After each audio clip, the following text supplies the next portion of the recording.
After the Justice and Development Party, AK Party, failed to obtain a parliamentary majority, rendering it unable to form a single-party government following Turkey's June 7 general election, pro-government figures have started to consider the return of former President Abdullah Gül, a co-founder of the party, to politics as a replacement for Prime Minister Ahmet Davutoğlu. In addition to discussions in pro-government media outlets, the issue has been the subject of surveys, with NDAR, a pro-government polling company, finding that support for Gül stood at 76% among AK party supporters.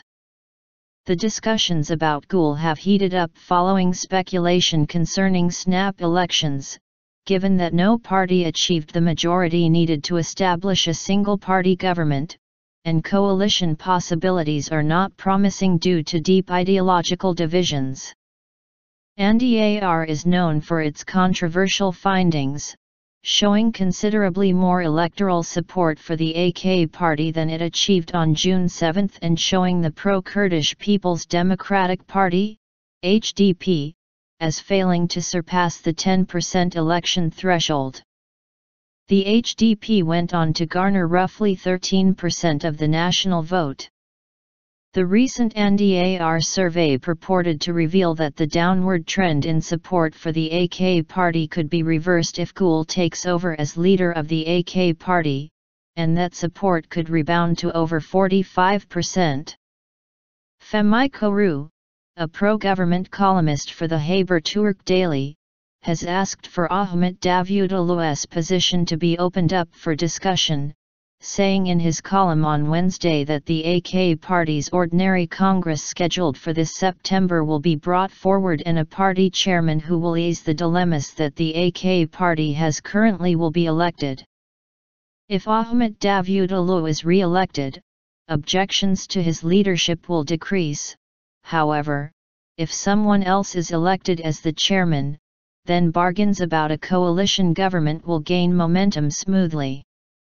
Koru then made a more radical suggestion and asked President Recep Tayyip Erdoğan to leave his lavish and controversial presidential palace, dubbed AK Saray, which was constructed despite several courts ruling that it was being built illegally.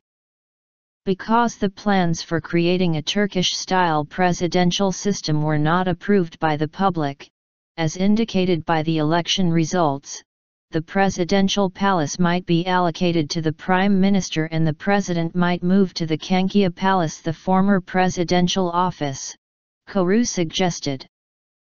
Koru's comments sparked heated words among pro-government voices, with Ahmet Taskatiran, a columnist for the Yeni Şafak Daily, accusing Koru of dragging Gül into a war and asking whether Gül was aware of the piece before Koru wrote it. In reference to former First Lady Hayrunisa Gül's comments, in which she said she would start a real intifada in response to harsh criticism of Abdullah Gül, which she claimed was worse than that during the notorious 1997 postmodern coup, Taskatiran wrote in his column on Thursday, "An intra-party intifada? Don't you dare! It harms everyone in the AK party."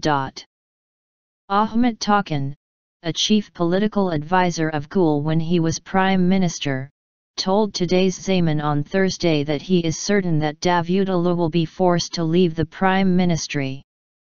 However, Erdoğan will do whatever it takes to prevent Gül from controlling the AK party. But, Gül is also avoiding a public struggle with Erdoğan.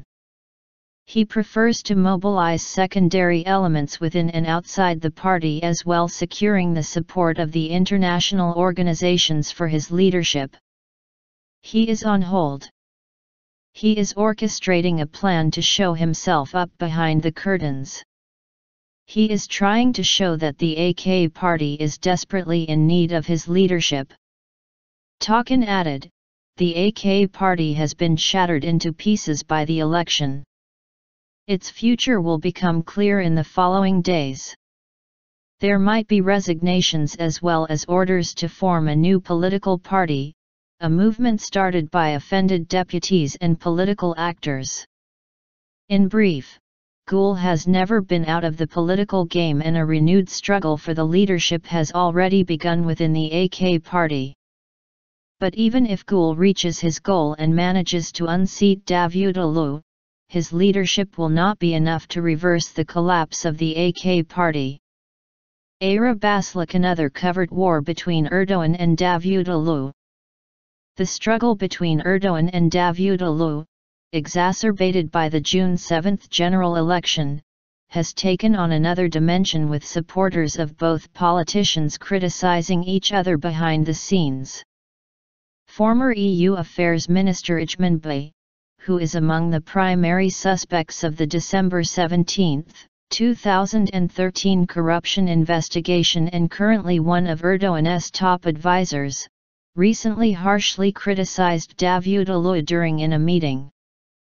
Ba accused Davutoğlu of being responsible for the failure of AK party in the election, saying that the chief Erdoğan made a great mistake by appointing Davutoğlu as party leader.